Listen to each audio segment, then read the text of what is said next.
Hello everyone. I hope you all are safe and healthy.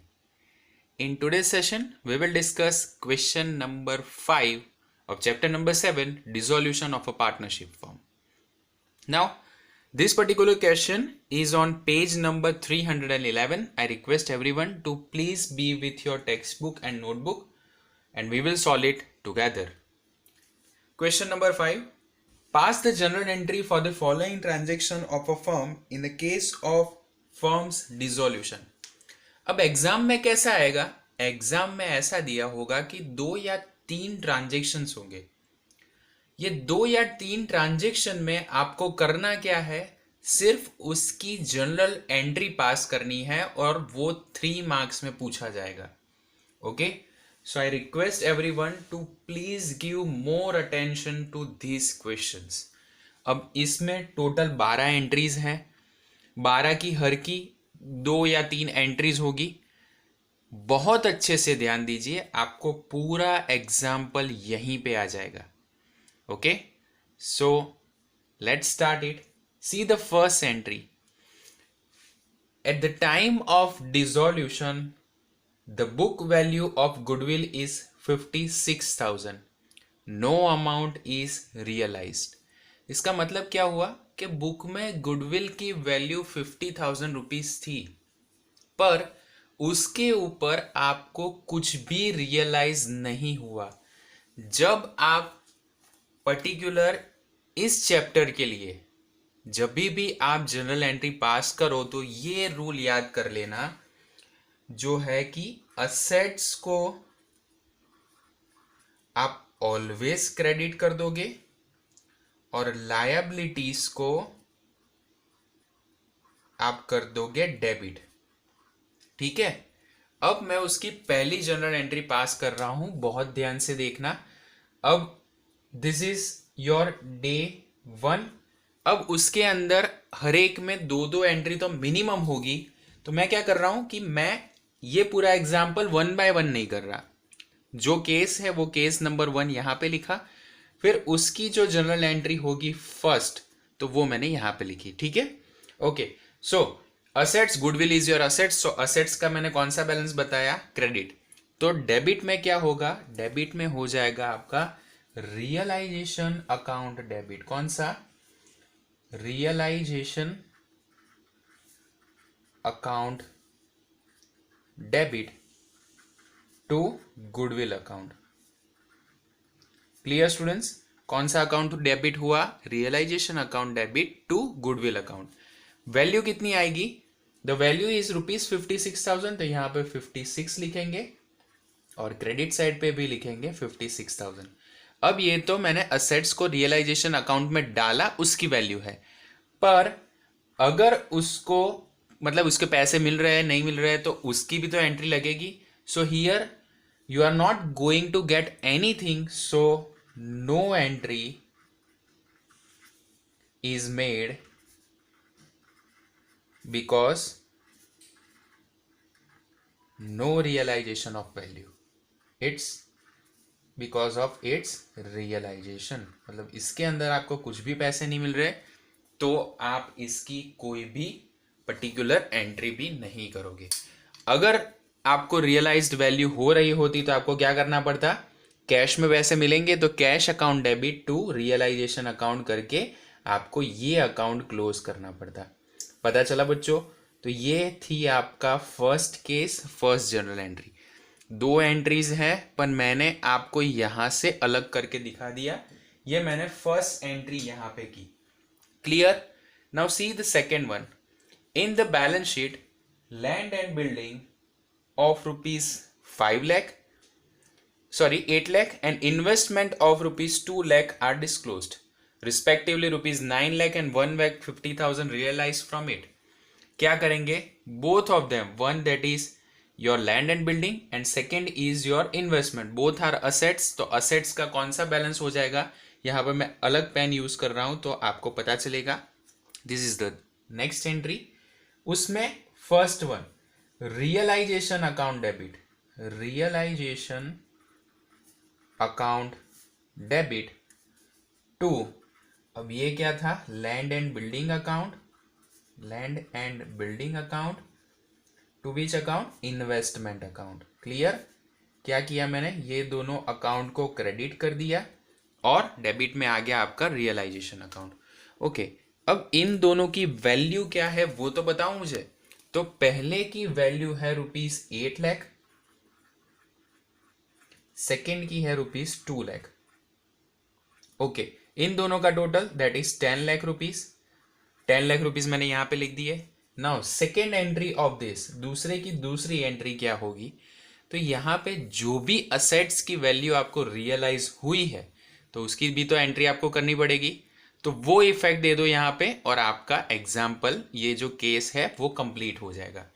Now what amount you have received, so जो भी आप receive करो, cash account debit to realisation account, क्योंकि आपने ultimately realisation में पैसे डाल दिए हैं।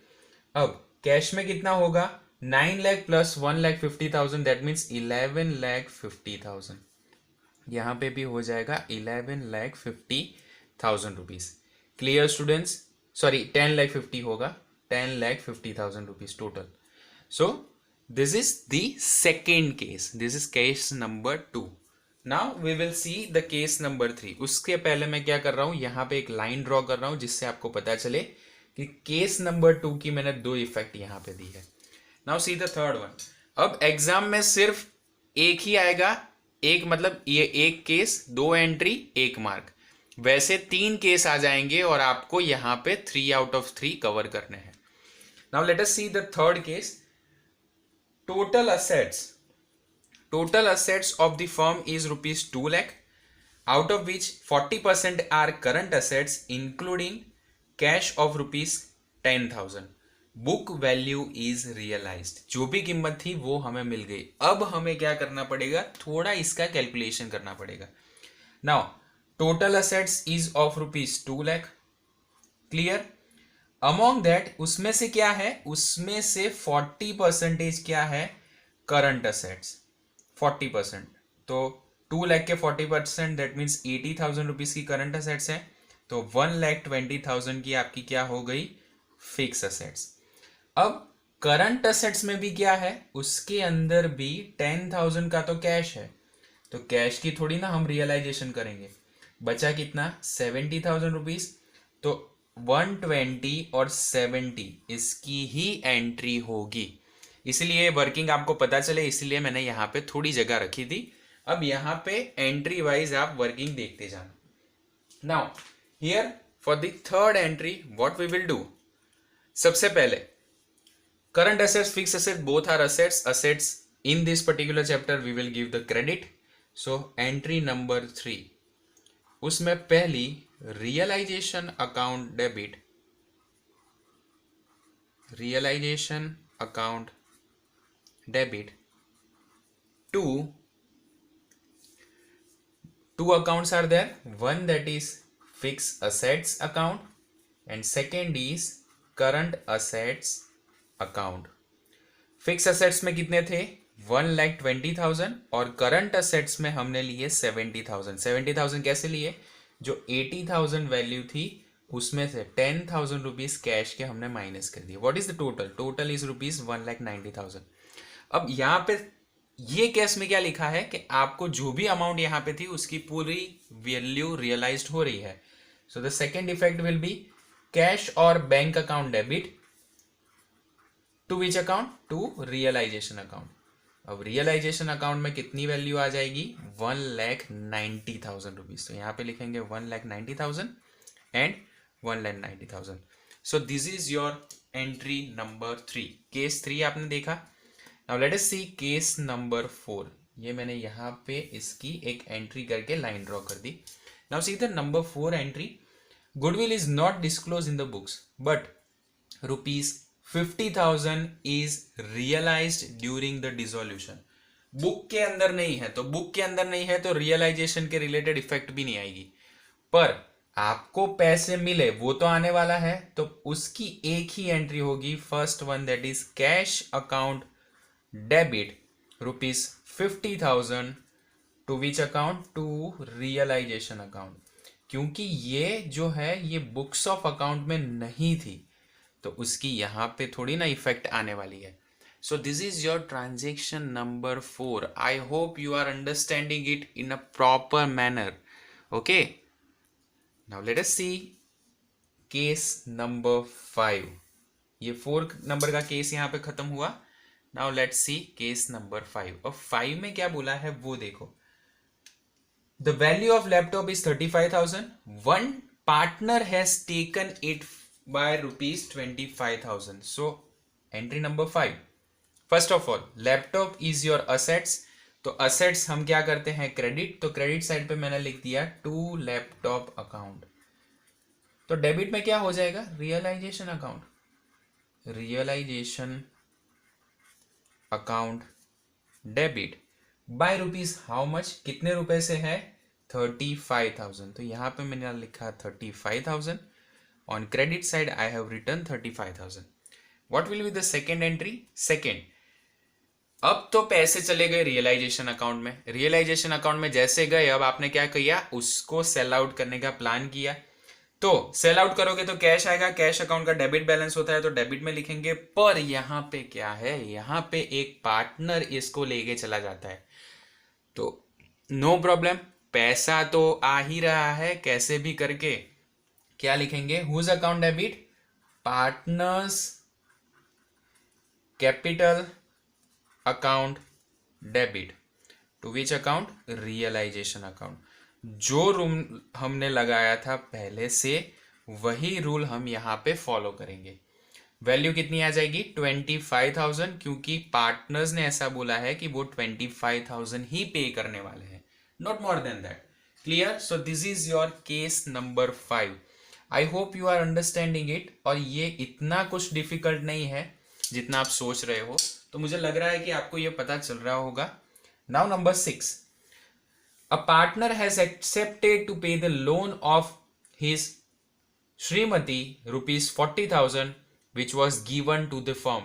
इसका मतलब क्या हुआ कि एक लोन थी 40,000 रुपीज की, वो अल्टीमेटली पे कौन करेगा, पार्टनर करेगा. Now loan that means your liability. तो हम क्या करेंगे, लायबिलिटी को डेबिट में देते हैं. तो यहां पे क्या आ जाएगा, loan of Shrimati account debit to. यहां पे रियलाइजेशन अकाउंट नहीं आएगा, आपको इसकी वैल्यू रियलाइज ही नहीं करनी. क्या करना है, सीधा पार्टनर ही पे करने वाला है. तो टू पार्टनर्स कैपिटल अकाउंट, जिसने भी कमिटमेंट दिया होगा वही पार्टनर ये अमाउंट पे करेगा. Clear students. What is the value of it, it is of rupees 40,000. यहां पे लिख देंगे 40,000. On credit side I will write 40,000. I hope आपको ये 1 to 6 केसेस पता चले होंगे. Let's see case number 7. In 7th entry, income tax liability is now payable rupees 30,000 which is not recorded in the books. अब क्या किया है, income tax आपको पे करना है, उसने आपको ये चीज बुक्स ऑफ अकाउंट में नहीं लिखी. Now to pay the income tax is your liability. In future you have to pay the amounts. So what account will be debited, कौन सा अकाउंट डेबिट होगा, यहां पे ठीक से समझो. So here your entry number 7. First of all, it is same rule we will apply over here. Assets के लिए हम क्या कर देंगे, क्रेडिट. लायबिलिटीज के लिए हम कर देंगे डेबिट. क्लियर. नाउ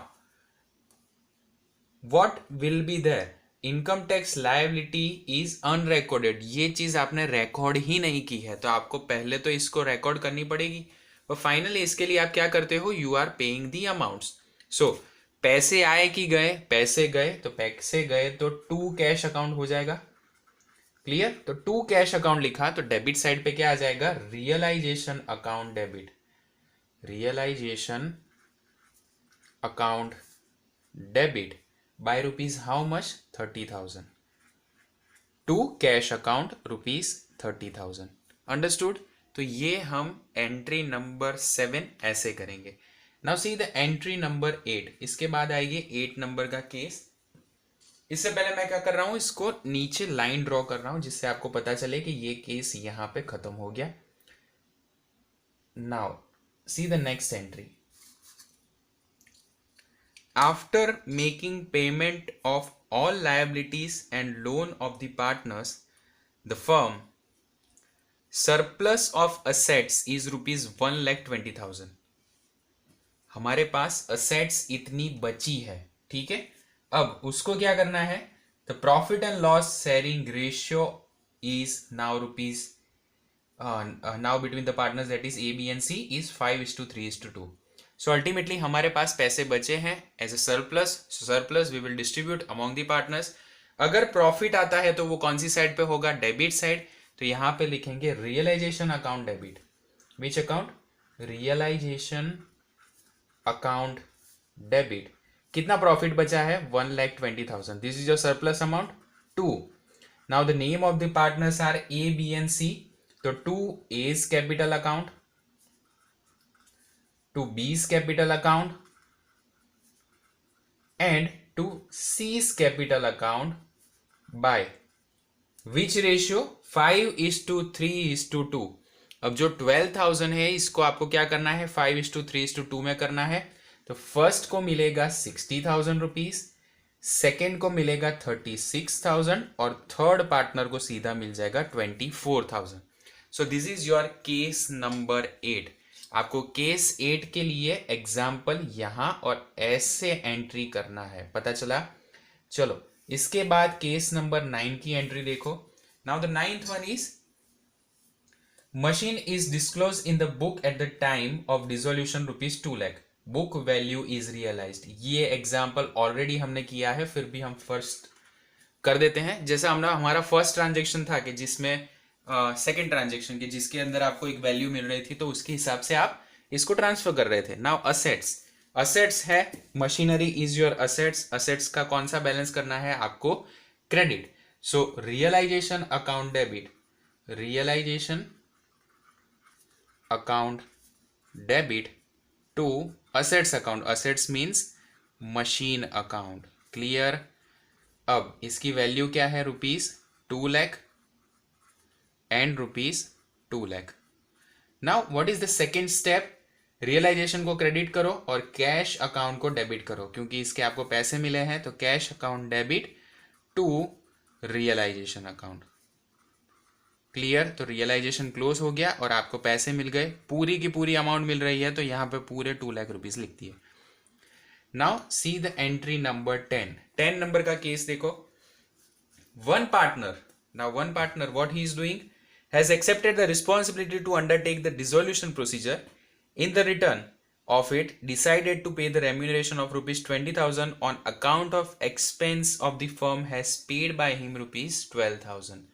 इसने डिसाइड कर लिया कि वो जो टोटल 20,000 रुपीज का एक्सपेंडिचर हो रहा है डिसोल्यूशन के टाइम पे, वो पूरा वो पे करेगा. और उसने ऑलरेडी रुपीज 12,000 पे करके दे दिए हैं. तो इसकी क्या एंट्री आएगी, तो उसकी एंट्री करते हैं. First thing, realisation account debit entry होगी. Realisation account debit to cash account, because the amount is paid. 20,000 में से 12,000 ऑलरेडी पेड किए हैं. अब जो भी बाकी के रहा, now it is his responsibility. So to partners capital account. अब जो पार्टनर ने रिस्पॉन्सिबिलिटी ली होगी वही इसको पे करेगा rupees 8,000. So this is your case number 10. 10 number का केस हो तो आपको इस तरह से एंट्री करनी है, general entry. Now see the next one, 11th. 11th में क्या दिया है, there are debtors of rupees 1,20,000 and creditors of rupees 60,000. एक assets दी है, एक liability दी है. अब दोनों को आपको क्या करना है, रिवैल्यूएट करना है on the account, and one partner has taken 20% of debtors than the book value, which is less, and he has accepted to pay to the creditors. creditors को जो मिलने वाला था वही वैल्यू मिलेगी, पर जो अपने डेटर्स हैं, डेटर्स को 20% कम वैल्यू मिलेगी. ये ट्रांजेक्शन ऑलरेडी किया है 11 नंबर का, दो इफेक्ट आएगी असेट्स के लिए, दो इफेक्ट आएगी आपकी लायबिलिटी के लिए। ट्राई बाय योर ओन, ठीक है। अब मैं जाता हूं सीधा नंबर 12 पे। 12 में क्या दिया है, the profit and sharing loss between the partner is 3:2:1। Undertake the disposal of the following balances: general reserve, debit balance of profit and loss account, and workman compensation fund. Now here two things are there. अब दो चीजें दी है, एक दी है आपकी liability side वाली चीजें और दूसरी दी है असेट साइड वाली।